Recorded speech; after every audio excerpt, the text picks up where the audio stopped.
नवनीत जी। आप लाइव हैं। हाँ, सब यूट्यूब में जुड़े हुए सभी ठेकेदार बंधु, वितरक बंधु, विक्रेता बंधु और साथियों, आप सभी को नमस्कार। शिवरात्रि की शुभकामनाएं। आशा करते हैं आप सब कुशल होंगे, अच्छे होंगे। हम लोग सुमिटोमो केमिकल कंपनी की तरफ से आपका हार्दिक अभिनंदन, हार्दिक स्वागत करते हैं। हम लोग आम के विषय में आज बात करेंगे। अगर आम की बात करी जाए तो एक्सल का, सुमिटोमो का एक पुराना नाता रहा है। हमारे आपके संबंध पिछले कई दशकों से रहे हैं। हम लोग, आप लोग साथ मिलकर काम करते रहे हैं। आम की जो विभिन्न समस्याएं हैं उनके समाधान के विषय में हम लोग बात करते हैं, आपके बीच में रहते हैं। उसका समाधान प्रदर्शन के द्वारा आपके यहाँ करते हैं और फिर आप उसको उपयोग करते रहे हैं। जहां तक आम के विषय में बात है, आम हमारे यहाँ की फलों का राजा तो कहा ही जाता है। हम साथ साथ दुनिया के हिंदुस्तान में कई राज्यों में उगाया जाता है। आम एक दुनिया के कई देशों में उगाया जाता है, जिसमें हिंदुस्तान का अग्रणी अग्रणी अग्रणी रोल है। जिसमें कुछ राज्य ऐसे हैं जिसमें आंध्र प्रदेश, कर्नाटका, महाराष्ट्र, इन राज्यों में भी आम की खेती की जाती है। साथ साथ उत्तर प्रदेश, बिहार, पश्चिम बंगाल, गुजरात, ये राज्य आम के बात करें जाए तो मुख्य खेती की जाती है। आम एक फलों का राजा तो है ही, जैसे बताया, लेकिन राजा के लिए, हमें राजा बनाने के लिए, राजा को स्वस्थ और अच्छी बीमारी रोग रहित रखने के लिए विषय में हम बात करेंगे। क्योंकि आम में कुछ ऐसी समस्या आती है जो हमें दिखती नहीं है, उनके जो जीव है, लेकिन वो नुकसान कर जाते हैं। वो जो नुकसान कर जाते हैं, वो जीव जो होते हैं, उनको बोलते हैं हम रोग। तो रोग के द्वारा आम में काफी क्षति होती है, बहुत हमारी नुकसान होता है। और आम उत्पादन की दृष्टि से देखा जाए तो क्षेत्र हमारे यहाँ हिंदुस्तान में दुनिया का सबसे ज्यादा पाया जाता है, जैसे मैंने पहले भी बताया। लेकिन आम की उपज के साथ साथ गुणवत्ता एक बहुत रोल रखती है, बहुत उसका एक वजन रखती है। उपज साथ साथ गुणवत्ता। तो उपज और साथ साथ गुणवत्ता को किस प्रकार बनाएं? जो उपज और गुणवत्ता में नुकसान पहुंचाने वाली जो चीज है, जो जीव है, वो रोग होते हैं। रोग एक ऐसा विषय है जिसको हम लोग उसके नाम सुनते ही डरते हैं। तो ये जो रोगों का किस प्रकार समाधान किया जाए, उस विषय पे हम लोग आज चर्चा करेंगे। आम में क्या क्या परेशानी है और वो रोग के द्वारा क्या क्या नुकसान होता है, क्या क्या उनके लक्षण है, उस विषय पे हम लोग बात करेंगे। तो ये मैं अभी आपको इसका एक हमने पीपीटी बनाया, वो आपके बीच में उसको शेयर करता हूं। ये जो आम का है, आम में ऐसे 9 मुख्य रोग हैं जो उसकी उपज और गुणवत्ता को प्रभावित करते हैं। देखिए, पैदावार और गुणवत्ता का जो अभाव है, रोग के कारण होता है। उसमें बाजार में भी मूल्य अच्छा नहीं मिलता। और जैसे मैंने बताया, ऐसे जो रोग हैं जिसकी वजह से हानि होती है, और 9 प्रकार के रोग हैं, और इन 9 रोगों से उसकी जो गुणवत्ता है उसमें 90% तक की हानि होती है, साथ साथ उपज में भी हानि होती है। और ये हमारे मौसम में जो हिंदुस्तान की बात करें तो ये जो यहाँ की बीमारी है, मुख्य 3 बीमारी के द्वारा बहुत ज्यादा क्षति होती है। जिसमें एक सफेद फफूंद, जिसको दहिया खर्रा रोग भी बोलते हैं, दूसरा एंथ्रेक्नोज, तीसरा सूटी मोल्ड। ये सूटी मोल्ड और ये 3 जो बीमारी हैं, एंथ्रेक्नोज, दहिया और सूटी मोल्ड, इस विषय पे क्या क्या लक्षण है बात करेंगे। साथ साथ ये जो एंथ्रेक्नोज और दहिया रोग है, ये खर्रा रोग या सफेद फफूंद, ये हमारी फसल के साथ साथ उसके जो भंडारण होता है, जो उसके स्टोर में भी उसकी गुणवत्ता को क्षति पहुंचाते हैं, और वो बहुत नुकसान हो जाता है, जल्दी वो सड़ गल जाता है। तो ये रोग हमारे आम में बहुत ज्यादा नुकसान पहुंचाते हैं।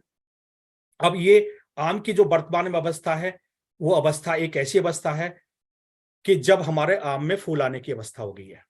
आम में अब इसका जो इन्फ्लोरेसेंस है, जो बौर है, वो निकलना शुरू हो गया है। अभी जो मौसम है वो बदल रहा है, कभी गर्मी हो जाती है, कहीं बादल छा जाते हैं, कहीं कोहरा छा जाता है। ये जो मौसम है ये रोग के अनुकूल है। ऐसे मौसम में रोग बहुत ज्यादा प्रकोप कर जाते हैं। जैसे मैंने पहले बताया, रोग के लक्षण दिखाई देते हैं, ना कि रोग। रोग हमें दिखाई नहीं देता, उसके लक्षण हमारे आम की फसल को चौपट कर देते हैं। आम में एक ऐसी फसल है जिसका बौर 1 साल बाद ही निकलता है, जिसका फूल इन्फ्लोरेसेंस एक साल बाद ही दिखाई देता है। अगर किसी प्रकार एक बार अगर बौर नष्ट हो गया तो 1 साल के लिए हमारे आम की फसल नष्ट हो जाती है। 1 साल के अंदर हम लोगों ने क्या किया है, ये आप लोगों को बताने की आवश्यकता नहीं है।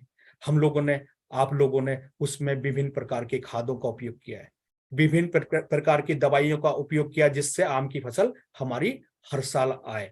ऐसी दवाइयों का उपयोग किया है, ऐसे कीट और बीमारी की दवाइयों का उपयोग किया जिससे वो आम के पत्ती और तने को क्षति ना पहुंचाए। लेकिन ये जो समय है, अब इस समय में हमें अलर्ट हो जाने की जरूरत है। ये समय, मौसम जो बदल रहा है और साथ साथ आम की जो फसल है उसमें अभी बौर आना शुरू हो गया है। आप लोगों ने आम के खेत बागों में स्प्रे भी शुरू कर दिया है। फरवरी और मार्च, ये जो 2 महीने होते हैं, ये हमारे लिए बहुत ही क्रूशियल, अहम होते हैं। इसमें हमें एक एक दिन कीमती है। लगभग 50-60 दिन का जो समय होता है हमारे लिए बहुत रोल रखता है। ये एक एक दिन हमें बाग में जाना है, उसके जो समस्या है उसको देखना है और उसका समाधान करना है। ये जो समस्या है, ये एक ऐसे मान के चलिए, अभी उसमें बच्चे ने जन्म नहीं लिया है, अभी अभी वो बच्चा गर्भ अवस्था में है, अभी फूल के अंदर ही है। वो जो अभी फूल के अंदर है वो अभी कुछ बताएगा नहीं, कुछ बोलेगा नहीं। ऐसी अवस्था में अगर कोई रोग उस पर क्षति पहुंचाता है तो वो नष्ट होना बहुत आसान है और बहुत जल्दी नष्ट हो जाता है। ऐसा हमने पिछली सालों में देखा है। वो ये जो अवस्था है, इसमें हमें, मैंने जैसे पहले बताया, बहुत ही एक सोच समझकर चुनी हुई दवाइयों का उपयोग करना है। सोच समझने का मतलब है कि कोई दवाई अगर हमने बिना सोचे डाल दी और उससे बीमारी का नियंत्रण, रोग का नियंत्रण नहीं हुआ, तो वो नुकसान हमें 1 साल के लिए झेलना पड़ेगा। तो इस अवस्था में जो कुछ रोग हैं, वो रोग क्या क्या नुकसान पहुंचाते हैं, क्या क्या लक्षण है, विषय में बात करूंगा। लेकिन मैं ये जरूर बताऊंगा पहले, वो रोग आज भी हैं, वो रोग कल भी थे और वो रोग कल भी रहेंगे। ये जो रोग है ये आम के वृक्ष में, आम के बाग में रहते हैं। हमें उनका नियंत्रण कर अच्छी फसल का उत्पादन करना है, उनका नियंत्रण करना है। हमें आम का अच्छा उत्पादन लेना है। अच्छे उत्पादन लेने के लिए हमें, मैंने पहले बताया, सोच समझकर दवाई करनी है। तो वो क्या बीमारी है, क्या उसके लक्षण है, और अंत में हम उसका समाधान की बात करेंगे। आप देखिए, ये एक बीमारी है जिसको हम एंथ्रेक्नोज बोलते हैं। एंथ्रेक्नोज, जैसे मैंने बताया, कल भी था, आज भी है और कल भी रहेगा। इसके लिए हमें नियंत्रण करना है, और इसके नियंत्रण करने के लिए आप देखिए लक्षण क्या होते हैं, बात करेंगे। लक्षण क्या होते हैं, पत्तियों पर लाल काले रंग के धब्बे होते हैं। इसमें जो धब्बा पुराना हो जाता है उसको गन शॉट बोलते हैं, उसमें छिद्र हो जाता है, वो व्हाइट कलर का हो जाता है, सफेद कलर का हो जाता है, उसमें छिद्र दिखाई देता है। ऐसी अवस्था में वो समझ लीजिए उसमें एंथ्रेक्नोज की प्रकोप हो गया है। साथ साथ जो न्यू फ्लस है, नई पत्ती है, हमारी जो नई पत्ती है, उन पर भी इसका प्रकोप होता है और वो पत्तियां डैमेज हो जाती हैं, नष्ट हो जाती हैं, मर जाती हैं। साथ साथ ये तो पुरानी चलता है, ये तो अगर फूल नहीं है नष्ट हो जाएगा, एक बार निकल जाएगा। अगर ये एंथ्रेक्नोज का पुष्प गुच्छ पे जो फूल है, जो इन्फ्लोरेसेंस है, जो बौर है, उस पर अगर प्रकोप हो जाता है तो पुष्प गुच्छ भी नष्ट हो जाता है, जिसपे अंडे का विकास नहीं होता, जिसमें फल बैठता नहीं है, सेट नहीं होता। तो ये पुष्प गुच्छ को पूरी तरह बर्बाद कर देता है। साथ साथ देखिए, जो हमारा ये आम की फल है उसका विकास हो जाता है, और विकास के बाद में जब हम पूरा फल परिपक्व हो जाता है, मैच्योर हो जाता है, उसकी हम तुड़ाई करते हैं और बाजार में लेके जाते हैं। तो इन फलों का क्या होता है, बाजार में ले जाने के बाद में जहां से हमारी मंडी होती है, इन फलों को वो निकाल कर दूर फेंक देते हैं। हमने मेहनत पूरी साल करी है, पूरी साल मेहनत करके हम उपज को तोड़कर बाजार में ले गए, जैसे बताया मंडीकरण में उसका कोई पूछ नहीं होती है अगर उसकी गुणवत्ता नहीं है। और गुणवत्ता कहां से बनती है, उसके जितना भी रोग रहित होगा। लेकिन ये तो उस पे देखिए, उसमें धब्बे बन जाते हैं, बैठे हुए धब्बे बन जाते हैं, और बैठे हुए धब्बे ये जब बनेंगे कुछ समय बाद आम का फल सड़ जाता है। तो ये स्टोर क्वालिटी नहीं है, देखने में अच्छा नहीं लगता है, अंदर से इसका जो गूदा है वो भी काला हो जाता है, तो ये पूरा तरह फल नष्ट हो जाता है। तो ये भी एक इसके एंथ्रेक्नोज नाम की जो बीमारी है इसके लक्षण है। अभी कल किसी बाग का लखनऊ से फोन आया था, तो हमारे वो ठेकेदार बंधु पूछे थे, साहब इसमें ऊपर से शाखाएं सूख रही है। तो ऊपर से शाखाएं सूख रही है, ये जो शाखाएं हैं ये शाखाएं किस कारण से सूख रही है, तो मैं आपको बताना चाहूंगा, हमारे उत्तर प्रदेश में कई जिलों में आम की खेती होती है, जिसमें लखनऊ तो जिसकी बात करें वहां तो एक दशहरी का उत्पत्ति केंद्र है, दशहरी का वहां उत्पत्ति हुई है, इसका ओरिजिन सेंटर है मलियाबाद, रहमान खेड़ा, काकोरी, ये पूरा क्षेत्र दशहरी का है। तो दशहरी की गुणवत्ता के बारे में जानी जाती है। बात करें यहाँ की सहारनपुर की, तो यहाँ का चौसा एक ऐसा होता है जो एक अच्छी और एक्सपोर्ट क्वालिटी का बनता है। तो सहारनपुर का चौसा और लखनऊ का दशहरी। अब ये दशहरी चौसा बनेगा कब, जब ये रोग रहित होगा। बाकी तो जिलों में बात करें, मुरादाबाद में, अमरोहा में, बुलंदशहर में, मेरठ में, शाहजहांपुर में, हरदोई में, ये सब जिले हैं जहां आम की बहुत अच्छी मात्रा में खेती की जाती है। लगभग 5 लाख एकड़ का हमारे यहाँ रकबा है। लेकिन 5 लाख एकड़ के रकबे के साथ हमें ये देखना है, क्या आम का जो फल है वो हम कहीं एक्सपोर्ट भी कर पा रहे हैं या यहीं लेके उसको खपत कर लेते हैं। एक्सपोर्ट नहीं कर पा रहे हैं, उसका कारण जो आप अब देख रहे हैं, ये जो गुणवत्ता है ये एंथ्रेक्नोज जैसी बीमारी के द्वारा नष्ट हो रही है। हम कहीं भेजने लायक नहीं है, इसका एक्सपोर्ट हम नहीं कर सकते, और एक्सपोर्ट नहीं कर सकते तो हमें इसका उत्पादन अच्छा नहीं मिलेगा, हमें पैसे अच्छे नहीं मिलेंगे। जब पैसे नहीं मिलेंगे तो हम आर्थिक स्थिति हमारी अच्छी नहीं होगी। दूसरी बीमारी है पाउडरी मिल्ड्यू या दहिया रोग, खर्रा रोग या सफेद फफूंद। इसको सहारनपुर इसके इर्द गिर्द सफेद फफूंद बोलते हैं, लखनऊ में खर्रा रोग बोलते हैं, और कहीं दहिया रोग भी बोलते हैं, क्योंकि ये पत्तियों के ऊपर, इसके फूल के ऊपर सफेद रंग का दही के प्रकार का पाउडर जम जाता है, और ये फफूंद दही के प्रकार का होता है। ये जब उसके ऊपर परत जमती है तो उसके फूल को, बौर को, इन्फ्लोरेसेंस को नष्ट कर देती है, उसको खा जाती है।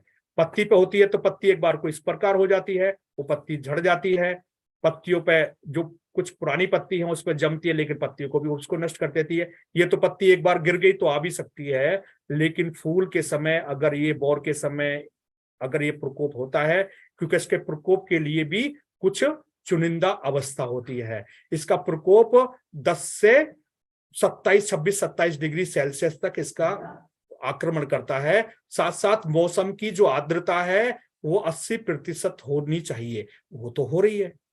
मौसम में आर्द्रता है, कोहरा अब सुबह छा रहा था, कई दिन से कोहरा आ रहा है, और आम अगर कोहरा आ रहा है तो उस मौसम में आर्द्रता बढ़ रही है, दिन में तापक्रम ये आज चल ही रहा है।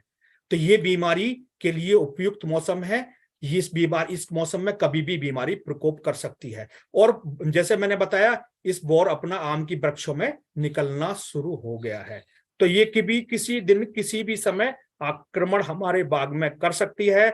उसका परिणाम क्या होगा, ये हमारे आम के फल बनने के ही नहीं है, फल सेट ही नहीं होने के हैं, तो ये उसका पूरी तरह नष्ट करने की मतलब क्षमता रखती है, और इससे हमें सावधान रहना चाहिए।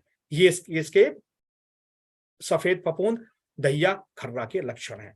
तीसरी बीमारी एक और आती है, वो भी लंबे समय तक रहती है। इस बीमारी को बोलते हैं सूटी मोल्ड। सूटी मोल्ड क्या होता है, ये किसी कीट के द्वारा लसलसा पदार्थ बाहर निकलता है, और उस लसलस पदार्थ के द्वारा पत्तियों पर फफूंद प्रकोप कर लेती है। फफूंद पूरा कालौच या कालिक पोत देती है। परिणाम स्वरूप पौधा अपनी भोजन की प्रक्रिया को सुचारू रूप से नहीं कर पाता। वो उसकी जो क्रिया है, अंदर की जो क्रिया है, वो प्रभावित होती है। और ये पूरी अगर रहेगा, अगर हम इसका नियंत्रण नहीं करेंगे तो पूरी साल रहेगा। अब तक तो चल रहा था, लेकिन हमें क्या है, अब इसका उत्पादन लेना है। उत्पादन हमें आम के फल का लेना है, और आम के फल में उत्पादन में उसके विकास के लिए पत्तियों का स्वस्थ होना बहुत जरूरी है। देखिए, फूल बचेगा, विकास होगा। फूल को विकास के लिए भोजन कौन देगी? पत्ती। फल के विकास के लिए भोजन देगी पत्ती। अगर पत्ती स्वस्थ है तो वो फल का विकास संपूर्ण मात्रा में और सही तरीके से होगा। तो पत्तियों पे जो कालिज जमी है, ये इस फफूंद के द्वारा होती है, इसको हम सूटी मोल्ड बोलते हैं। ये 3 बीमारी है। ये 3 बीमारी मैंने पहले कहा था, कल भी थी, आज भी है, और नियंत्रण नहीं करेंगे कल भी रहेंगी। हमें इनका नियंत्रण कर अपने आम के फल का गुणवत्ता और उत्पादन को बचाना है, रखना है। इसके लिए हमें क्या है, एक आदर्श अच्छी फफूंदीनाशक की करने की आवश्यकता है। अब बात करें इसके लिए फफूंदीनाशक की। फफूंदीनाशक की बात करें तो आप जानते ही हैं, एक्सल जो सुमिटोमो है, वो तो पहले से ही आम के लिए मैंने बताया काम करती रही, आपके साथ काम करते रही हैं। ये जो बीमारी है, ये इनके लिए हम पहले से ही काम करते रहे हैं, लेकिन वो एक बीमारी जो सफेद फफूंद है, यही ज्यादा पहले आती थी, इसकी हम ज्यादा गौर करते थे। और अगर गौर करते, इसका नियंत्रण कर लिया, इसका नियंत्रण नहीं किया तो गुणवत्ता नहीं बनती। उत्पादन तो इसके नियंत्रण करने से हो जाता है, लेकिन गुणवत्ता इससे प्रभावित होती है, और साथ साथ इससे एंथ्रेक्नोज से गुणवत्ता प्रभावित होती है। अब ये इसके लिए हम लोग, आप लोग पहले से ही ऐसी दवाई का उपयोग करते रहे हैं जो इसको सफेद फफूंद को नियंत्रण करती रही हो, जिसको आप सल्फेक्स के नाम से जानते रहे। वो तो पुराने दशकों से आप उपयोग करते रहे। साथ साथ एक ऐसे सल्फर का भी आप लोग आए, पानी में डाला और तेजी से घुल जाने की क्षमता रखता हो, वो सल्फेक्स गोल्ड, वो आपने डाला। लेकिन वो जो सल्फर है, ये जो फफूंदीनाशक है, ये कैसी फफूंदीनाशक है? सल्फर एक फफूंदीनाशक है, साथ साथ पौधे में पोषक तत्व भी वो देती है, और वो मकड़ी का भी नष्ट करती है। तो सल्फर तो एक आधुनिक, मतलब बहुत एक प्राचीन मतलब एक पुरानी फफूंदीनाशक कह सकते हैं, जो आम के साथ जुड़ी हुई है। उस प्राचीन फफूंदीनाशक के लिए हम आम से अलग नहीं कर सकते, तो सल्फर। लेकिन उसके साथ अब हमें नई फफूंदीनाशक की जोड़ने की जरूरत है। क्या है कि वो सल्फर जो है केवल इसका नियंत्रण करता है, सफेद फफूंद का। उसकी भी प्राथमिक अवस्था, अगर वो प्रकोप कर चुका है तो बहुत प्रभावी तरीके से काम नहीं करता। लेकिन ये जो 3 बीमारियां, एंथ्रेक्नोज और सूटी मोल्ड, इनके लिए, एंथ्रेक्नोज के लिए विशेषतः एक आधुनिक फफूंदीनाशक की जरूरत थी। तो उसके लिए एक और सल्फर के साथ, क्योंकि इसको आम को सल्फर से अलग नहीं कर सकते, एक आधुनिक फफूंदीनाशक का भारत सरकार के सहयोग से, भारत सरकार की सिफारिश के अनुसार एक उत्पादन का एक्सल सुमिटोमो ने एक निर्माण किया है, जिसका नाम है स्वाधीन। ये स्वाधीन नाम की जो दवाई है, ये स्वाधीन जो दवाई है, ये आम के लिए ही बनी है। आम की जो तीनों बीमारी है, जिसका मैंने आपसे नाम लिया, ये एक बीमारी को नष्ट नहीं करता स्वाधीन, ये 3 बीमारी, एक सफेद फफूंद, दूसरा एंथ्रेक्नोज, और तीसरा सूटी मोल्ड, तीनों पर प्रभावी तरीके से नियंत्रण करने की क्षमता रखता है। तो स्वाधीन एक आम के लिए आदर्श उत्तम फफूंदीनाशक है। ये भारत सरकार ने इसकी सिफारिश आम के लिए की है, ये आम के लिए ही बना है, क्योंकि सारी जो फफूंद की जनित बीमारी है, सभी बीमारी पे अकेला फफूंदीनाशक नियंत्रण करने की क्षमता रखता है। तो ये स्वाधीन क्या है, इस विषय पर थोड़ी सी बात कर लेते हैं। ये सुमिटोमो ने पहली बार भारत में इसका निर्माण किया है, यही सुमिटोमो ही इसको देने वाली है। ये 3 तरीके से क्यों आदर्श है, क्यों अच्छा फफूंदीनाशक है, इसकी विषय पर बात कर लेते हैं। ये 3 तरीके से काम करने वाला फफूंदीनाशक है। सामान्यतः फफूंदीनाशक 1 या 2 प्रकार के काम करते हैं। जैसे सामान्य फफूंदीनाशक हैं, जैसे अकेली सल्फर की बात करें, मैनकोजेब की बात करें, इस प्रकार के जो फफूंदीनाशक है, कॉपर की बात करें, ये स्पर्श वाले होते हैं। दूसरा, कुछ ऐसे फफूंदीनाशक होते हैं उस स्पर्श का उसमें गुण नहीं होता, केवल अंतर प्रवाही का होता है, जैसे कि कार्बेंडिजम, जैसे कि हेक्साकोनाजोल, प्रोपिकोनाजोल। ये जो फफूंदीनाशक होते हैं ये अंतर प्रवाही या सिस्टेमिक होते हैं, इसमें एक ही गुण होता है। कुछ ऐसे फफूंदीनाशक जैसे वेपर एक्शन वाला, वो गिने चुने फफूंदीनाशक होते हैं, और ऐसे तो आपको मिलेंगे ही नहीं, बहुत ही कम मात्रा में है जो तीनों एक साथ होते हों। ये स्वाधीन जो फफूंदीनाशक है ये तीनों तरीके से काम करने की क्षमता रखता है। इसमें स्पर्श करने का, स्पर्श फफूंदीनाशक का भी गुण है, इसमें अंतर प्रवाही का भी गुण है, इसमें वेपर एक्शन से यानी वाष्प के द्वारा फफूंदों को मारने का गुण भी है। अंतर प्रवाही, स्पर्श और वेपर की भी बात कर लेते हैं। अंतर प्रवाही जो पत्ती पर जहां डला है या फूल के या फल के अंग पर जहां है बीमारी, उसको वो वहीं मार गिराता है, लेकिन इसके अंदर नहीं जाता। ये जो अंतर प्रवाही है अगर किसी पत्ती या फूल या फल पर गिरा तो उसके अंदर प्रवेश कर जाता है, और जहां वो फफूंदी की स्पोर है, जहां उसके बीजाणु है, जहां उसकी माइसीलियम है, उसको मार गिराता है। साथ साथ ये जो वेपर एक्शन है ये इसके जहां भी इसके द्वारा भाप के द्वारा जाएगी वहां फफूंद का जो बीजाणु है उसको ये मारने की क्षमता रखता है। तीनों गुण, त्रिगुण संपन्न फफूंदीनाशक है। स्वाधीन एक आदर्श त्रिगुण संपन्न फफूंदीनाशक है जो आम की तीनों बीमारियों को बहुत अच्छी तरीके से नियंत्रण करने की क्षमता रखता है। ये और क्या इसके गुण हैं उस पर बात कर लेते हैं। ये ट्रिपल एक्शन तो आपने समझ में हमने बात कर ही ली है। साथ साथ ये ऐसा फफूंदीनाशक है कि 2 घंटे में पौधे के सिस्टम में प्रवेश कर जाता है, अंदर चला जाता है, चाहे पत्ती है, चाहे फूल है, चाहे फल है, किसी भी अवस्था में अगर स्प्रे करते हैं तो उसके सिस्टम में प्रवेश कर जाता है, और ये इस पर रेजिस्टेंट कैपेसिटी बिल्डअप नहीं करता, उसको रोग चेक करता है, रेजिस्टेंट किसी की रोग प्रतिरोधक क्षमता को होने ही मतलब ऐसा कर देता है। वो अगर कोई दवाई कर रहा है तो ये उसके लिए अगली दवाई के लिए अनुकूल तरीके से फफूंद के नियंत्रण में मदद करता है। साथ साथ स्प्रे करने में कोई भी खुजली नहीं होती, सामान्य है। कुछ दवाई हमारी ऐसी होती है अगर हमारे बागबान आम के बाग में बगीचे में स्प्रे कर रहे हैं तो उनके जो लेबर है स्प्रे करने में वो कतराती है, परेशानी सहन करना पड़ता है क्योंकि उनकी त्वचा पे खुजलाहट होती है।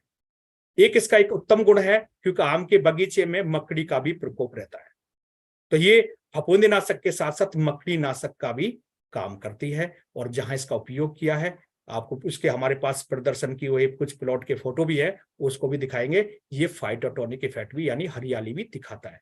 तो ये पानी में तेजी से घुल जाता है, उसकी तलहटी में बैठता नहीं है, एक ये सब इसके गुण है। तो अच्छा फफूंदीनाशक है आम में तीनों बीमारियों के नियंत्रण करने के लिए।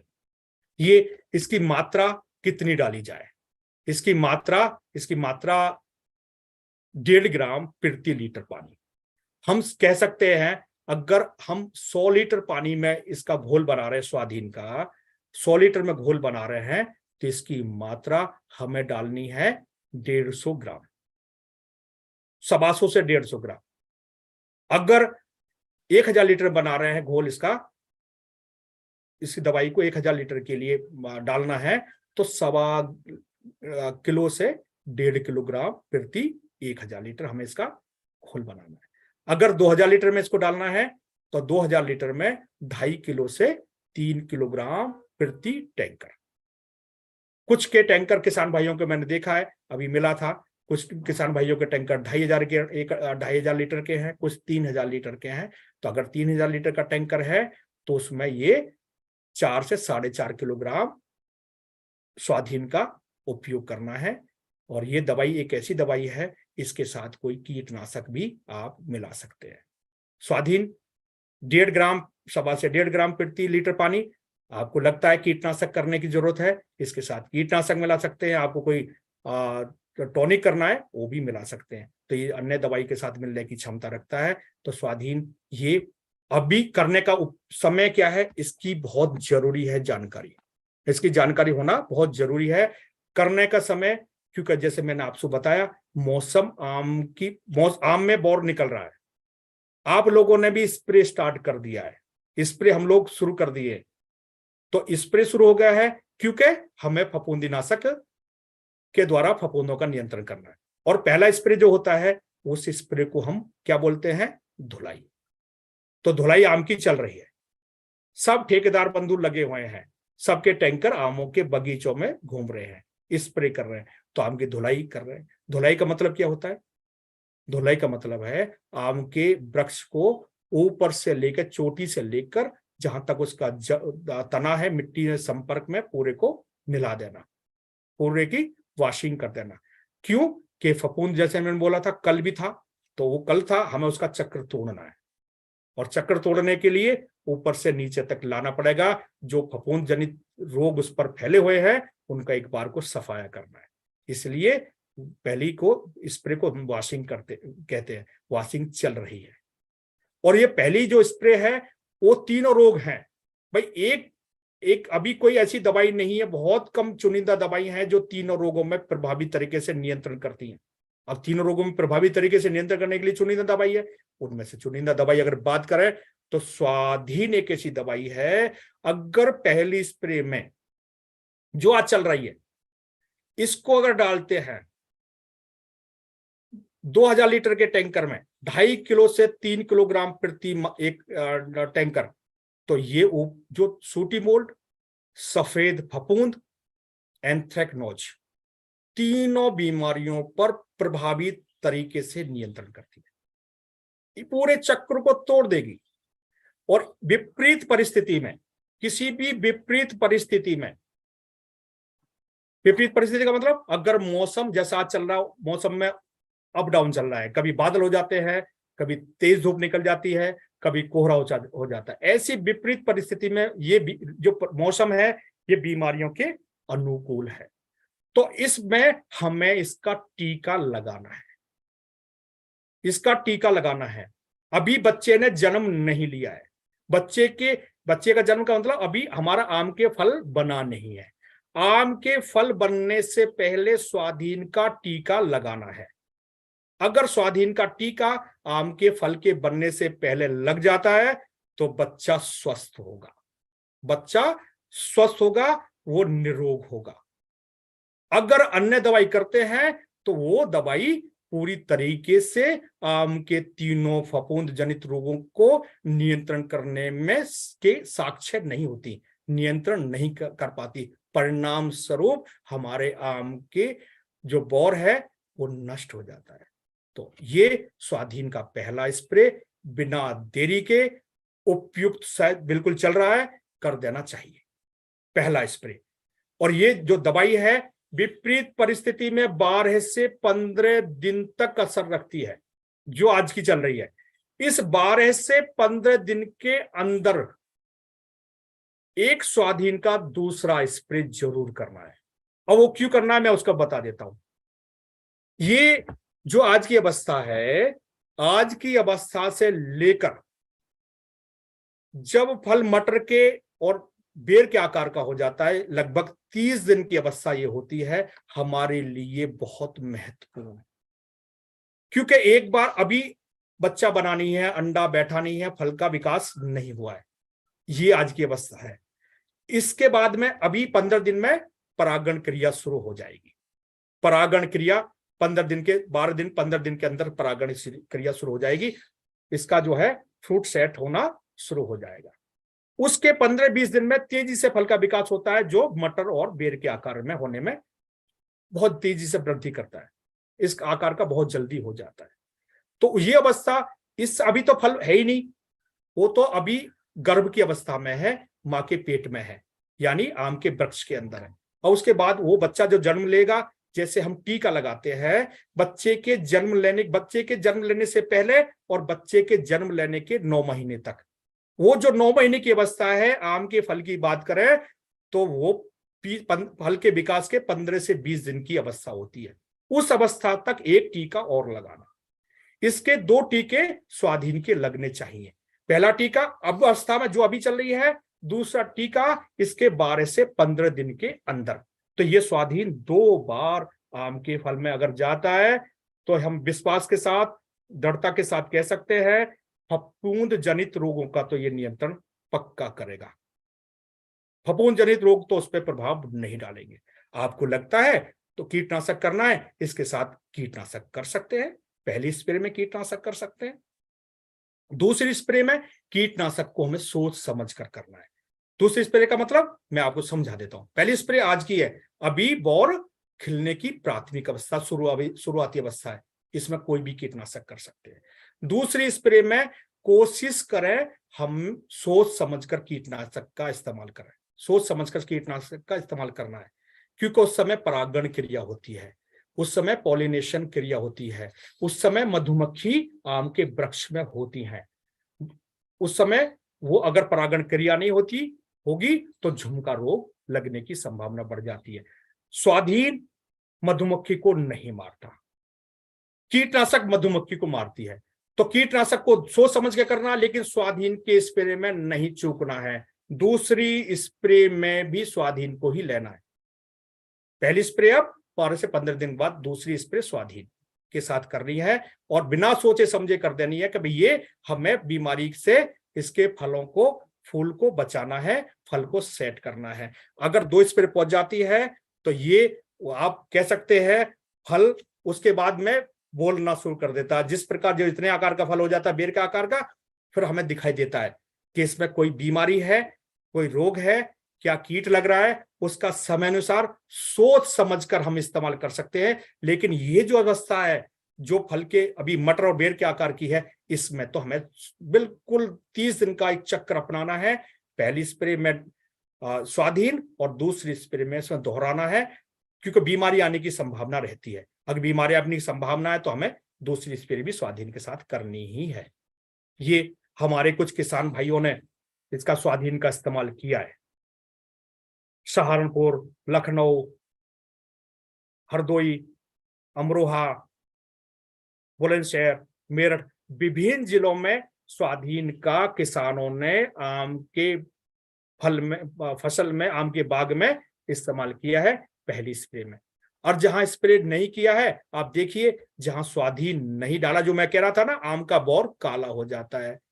ये बौर काला हो गया। इन्होंने कोई सामान, ऐसा नहीं है फफूंदीनाशक नहीं की है, आम की धुलाई अब ठेकेदार लेगा, लाखों में आम के बाग बिकते हैं। पिछले साल आम का बाग एक ऐसा रहा है जिसमें ठेकेदारों को पैसा मिला है, बड़ी अच्छी बात है, बड़ी खुशी की बात है, और सबने खर्च किया है। तो ये अगर किसी का ऐसा इस प्रकार का नष्ट हो गया, किसी ने गौर नहीं करी, ये अवस्था अगर चूक गए, तो ये अवस्था इस बार भी ऐसी हो सकती है। इसमें फल तो आना ही नहीं है, बौर नष्ट हो गया। और ये देखिए स्वाधीन के यूजर फार्मर हैं, आप देखिए प्रसन्न फार्मर दिखाई देते हैं। वहां जब उनका बीमारी रहित बौर दिखाई देता है तो प्रसन्नता उनके चेहरे पे अलग दिखाई देती है। साथ साथ देखिए ये बिल्कुल निरोग दिखाई देता पौधा, पेड़, इस वृक्ष पर आम देखिए बिल्कुल रोग रहित दिखाई दे रहा है। अब ये अवस्था अगर है, ये पहली स्प्रे के बाद है, इसके बाद एक स्प्रे और करेंगे, उस बाद में तो फल बेर के आकार, मटर के और बेर के आकार का हो ही जाता है। ये अवस्था हमारी आ गई तो देखिए फिर अलग ही कुछ नजारा आता है। तो इस अवस्था, ये पहली स्प्रे के बाद की अवस्था है। आप देखिए ये हमने जो स्प्रे कराया है स्वाधीन, आप देखिए स्वाधीन जो ये दवाई है, जहां स्प्रे किया है और जहां हमने अन्य फफूंदीनाशक करी है। मैं पहले बता रहा था कोई बागबान बिना फफूंदीनाशक के नहीं रहता, करता ही है, लेकिन पैसा उसमें खर्च होते हैं। वो सस्ती या कुछ दवाई के एक बार देख लेते हैं, लेकिन आम के वृक्ष में बीमारियों का नियंत्रण वो दवाई पूरी तरह नहीं करती। अब देखिए इसकी पत्ती पे जो सूटी मोल्ड है, इस पे ये जो जमा हुआ है, ये ग्रीन फंगस भी जमी हुई है, ये पूरी तरह प्रकोप ग्रसित है, रुकी तो नहीं है।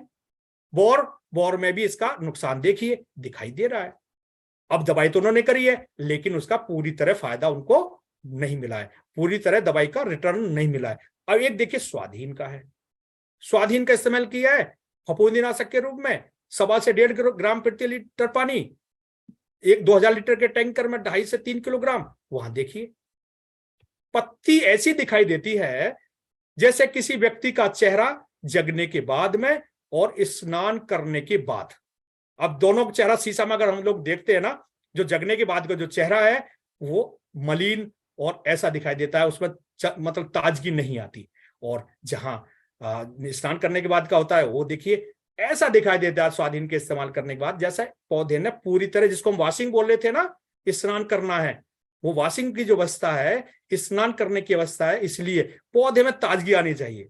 स्वाधीन का इस्तेमाल अगर कर दिया तो पौधा ताजगी भरा दिखाई देता है, उसमें एक मलिनता गायब हो जाती है और उसका जो बौर है, फूल है, वो निरोग हो जाता है, निरोग रहता है। तो ये देखिए क्या अंतर दिखाई दे रहा है, दोनों में जमीन आसमान का अंतर है। तो ये स्वाधीन के परिणाम है।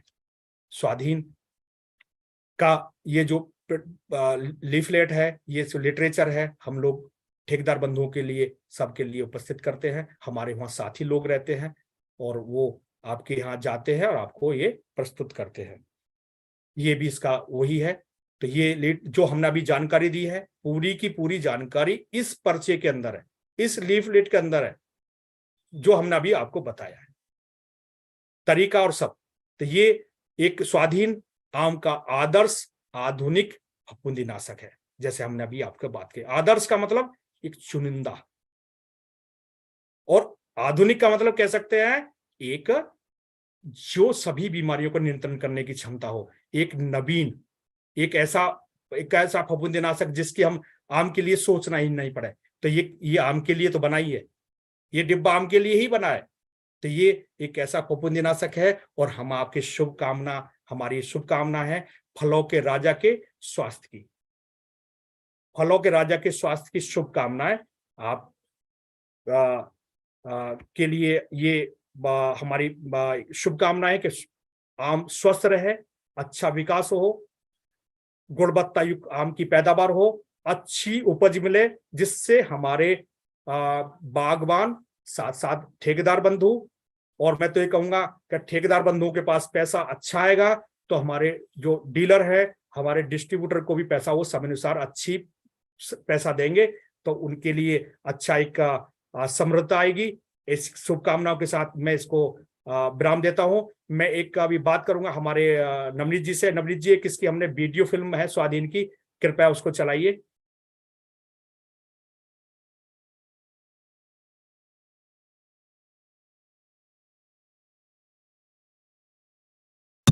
भारत एक कृषि प्रधान देश है। लगभग 70% खेती से संबंधित उत्पादन करता है और उत्पादन बढ़ाने के लिए किसान अपनी खेती में बड़ी मेहनत करता है।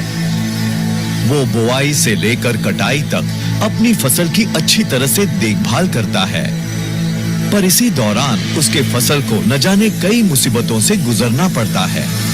कभी कुदरत का कहर आता है तो कभी उसके फसल में रोगों और कीटों का प्रभाव हो जाता है।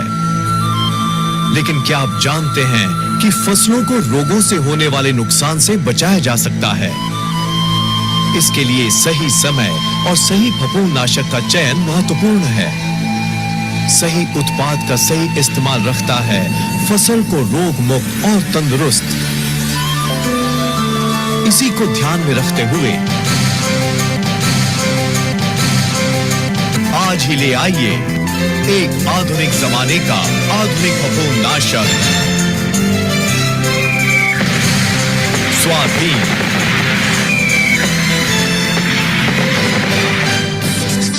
स्वाधीन का शुरुआती छिड़काव देता है रोगों से किफायती नियंत्रण। इसके ट्रिपल एक्शन, स्पर्श, अंतर प्रवाही और वाष्पीय की वजह से ये रोगों को बढ़ने और फैलने से रोकता है। साथ ही फसल पर रोगों का कोई प्रभाव नहीं होने देता। ये एक बहुआयामी उत्पाद है। इसका शुरुआती छिड़काव फसल को निरोगी रखने में सहायता करता है।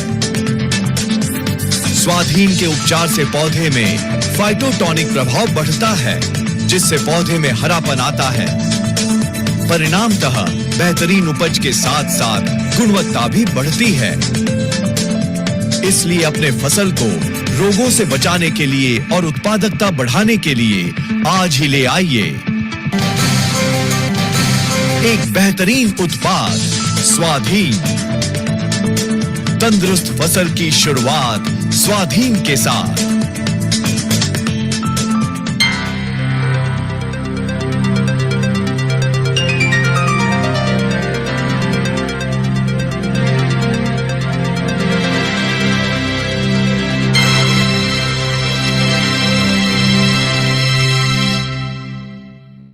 अंत में मैं अपने सभी जुड़े हुए ठेकेदार बंधु, सभी साथियों, वितरक बंधु, विक्रेता बंधु और अपना डिजिटल मीडिया टीम, विशेषतः मैडम गरिमा और नवनीत और सभी साथीगण, और जिसने ये प्रोग्राम सुना है उन सभी को बहुत बहुत धन्यवाद, बहुत बहुत आभार। नमस्कार, धन्यवाद।